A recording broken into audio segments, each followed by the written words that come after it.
a fan of David Attenborough's amazing documentaries about our big blue planet, you'll know the huge challenges that baby fish face.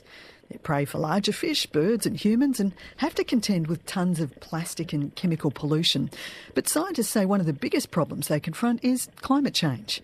New research has found that as oceans absorb more and more carbon emissions, baby fish will find it harder to find safe habitats, and that could see a dramatic decline in fish stocks. Isabel Damon reports. It's an unusually hot autumn in Adelaide, and fishers have gathered at the end of Glenelg Jetty hoping for a bite. Just the relaxation, listening to the waves, the gentle breeze. We've got a couple of Tommy Ruffs and we've got a few sandy crabs. But new research from the University of Adelaide has found catching anything at all might be harder in the future due to rising CO2 levels in the ocean.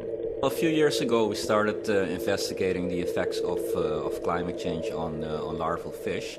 And we're specifically interested in that because it's the larval fish that grow up in the oceans and return to coastal areas to replenish fish populations. That's Professor Ivan Nagelkerken. He compared the behaviour of barramundi larvae in normal water and in water with elevated CO2 levels, similar to those predicted for the end of this century. When we raised these larvae under elevated CO2, we saw that those larvae were no longer attracted, and even worse, they were deterred by sound of their natural habitat.